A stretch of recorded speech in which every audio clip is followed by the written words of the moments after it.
My name is Linda McDuffie. My dad, A.D. McDuffie, I have a picture sitting at him right here. He was probably one of the greatest independents that ever raced NASCAR, and probably the last one. Yes, ma'am. Well, Linda, I'm really excited to have you on and kind of dive into to your father's legacy. I guess jumping into it, how did your dad first get into racing? Well, his uncle, when he was around 13, 14, took him to a race. And I think it was maybe in Raleigh, Bowman Gray, dirt track, something like that. And from that point on, once he saw that very race, that's what he wanted to do. And that's what he did, that he put his head down and, you know, went after it. That was his dream. Was his dream always to make it to NASCAR, or was there any ever, you know, did he just want to stay with the local tracks? I guess what was kind of his goal with that? He started, you know, on the dirt tracks, and he was, you know, when he was on the dirt tracks, he was, you know, tearing the dirt tracks up, dominating. And so he went from, you know, that dirt track to NASCAR in 1963, I think it was his first race. Awesome. You know, before the interview, I was telling you that really with JD's story, I really got to dive into it via Brock Beard, who has a great, you know, biography about your dad. For you personally, when you first heard that Brock was working on that project, you know, what were kind of your feelings when it was like, oh, this guy's writing a book about your dad? Well, you know, when I was excited, humbled that somebody would want to take that time to write a book about my dad, because I always thought it was interesting. Maybe, you know, somebody else. And when he wrote it, I was still very cautious about him writing a book, because I don't want my dad shown in a bad, I didn't want my dad shown in a bad light. And I don't think he did that. I think he did a great job in showing, in conveying the point of what racing was to my dad, is his love of the sport, and, you know, his commitment to it. I mean, because it's like my dad always said, I could go out here and run somewhere else, you know, ARCA or whatever, right up front. He didn't want that. He wanted the level of competition in NASCAR. He wanted the top dogs. That's where he wanted to run. Yeah, that was something I loved about Brock's book, was that, like you said, it took a very even road, because, you know, as a NASCAR fan, as someone who loves a good racing book or a great, you know, racing YouTube, a little documentary, I've seen that so many times where someone either just romanticizes someone and they get the story completely wrong, or they just make a whole video about how this guy didn't win a race, so he didn't know how to drive a car, and they also missed the point. And I'm like, there's a lot in between that, you know. Well, there's a tremendous amount between that. People know that, you know, my dad, every time he walked out the door to go to a race, he wasn't, you know, thinking about, you know, I'm gonna, you know, die today, or I'm going to, you know, I'm going to go out here and do my very best. That's what I'm going to do. And he did that week after week after week. And I think after he died, I really realized how many people really appreciated, his effort, his commitment, because they miss that kind of old school racing. Yeah. Yeah, when I feel like when I want to show someone what the image of a NASCAR driver is, that's what immediately pops in my head. I know there's a photo out there where it's like your dad with like cigar in his mouth, big wrench, working on the car, and I'm like, that's what the old days of racing was. That's a racer right there. That's right. You got your hands dirty, and trust me, his were dirty. So, but he did it for the love of the sport. That's what he would do. Once he went to that first race when he was 13, 14, that was it. Moving on, later this year, you're hosting a fan festival in your dad's honor with a mural reveal. Tell us a little bit about that upcoming event and kind of what's, started the idea of getting this mural made and having a little fan festival. Well, I hadn't been back to Sanford in a while, so I didn't. Now they have the projects downtown Sanford where they're doing murals of certain people. They have one of Herb Thomas downtown. And so we were thinking, was like, wow, why not JD? Why not my dad? Why can't he be, on a mural? And so we had to do a little digging, and we found out that other people had actually went to, the historical and asked about putting my dad on a mural. But the only issue was the money, because it costs money. And we are still trying to raise money for the remaining balance.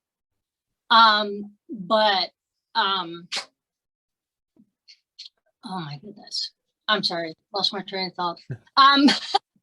So we met with someone at the county, and, things went great. And the next thing I know, we're raising money to start this mural, which we want to have the reveal on September 5th of this year, Labor Day. So it should be completely finished. I still have to get the mock-ups to see what they're gonna come up with to approve. But after 30 plus years, it's time for my dad to shine. Yeah. So that's the reason, ever since his death, all I've ever was for people to remember him and who he was. And, like I said, I'm very humbled by, people old, young, new, that actually follow the page. Yeah, and to me, it's one of my favorite pages or groups or whatever to follow on Facebook, because there's a ton of content on there, and to me, it really shows you how much like a driver has in their career, because so many times we just think of like, here's a little 30-second snippet, here's all you need to know about the driver, or like a trading card, you just read on the back of it. But you dive into someone's career and you realize there's so much behind there. That's them deciding to race, that's them racing, there's all the stuff that goes into it, instead of just a brief little summary or whatever. Well, I mean, you can't really, summarize my dad's career on the back of a postcard, even though we do. But, that's fine. I just, I think people were just drawn to his his nature. He was a quiet guy around most people. You know, quiet, kind of shy, stands back. But you know, to his friends, he was a little different. You know, he was a little more outgoing and kind of like a jokester, to be honest. Some of the stuff I've heard. But no, he, you know, I don't know what he would think about the book right now. You know, I don't know. I think he's probably, I would hope he's very proud of what we are trying to do with his memory, trying to keep him alive, you know, try to keep this going, and, you know, and just keep this wheel turning, because that's the important thing to me, because I want my dad remembered, you know, for what he accomplished. And people, you know, people's definition of accomplished is probably different than mine, or you know, or winning is different. My winning's a little different. I think when you go out each and every week and you do, and you give it your best, you do everything in your being best, you're a winner. You know, it kind of bothers me sometimes when I hear, you know, first place or second place is the loser. No, you can't. I will never, ever say my dad's a loser. You know, even though he won, even though he raced 653 races, didn't win one. He was, in my eyes, he was my hero. You know, he was everything to me. Yeah. So, you know, for you personally, when you look at, you know, like you said, it's been 30 years or so, like, since your like father's accident, when you see the, you know, there's still books being, you know, made, releasing the t-shirts and hats, there's people out there that want that. For you personally, how does that make you feel when you see there's so many people that are still very much, you know, JD McDuffie fans? And I feel like a lot of them are people who, you know, like I was born in 1992. So it wasn't like, you know, I went to the racetrack and saw him. This is something that years later, I'm sitting here being like, man, this guy's story is awesome. More people would need to know his story. For you personally, how does that kind of make you feel when you see that?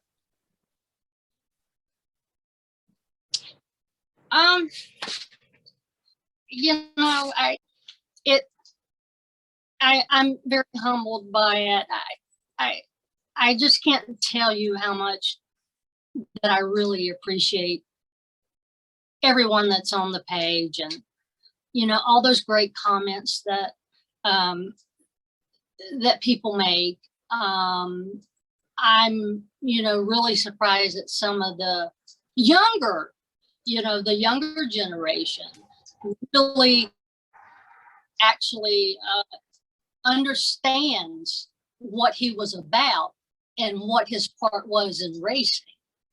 So, you know, again, that's very important to me, because my dad's a part of history that, you know, if it weren't for guys like him, you know, NASCAR wouldn't exist.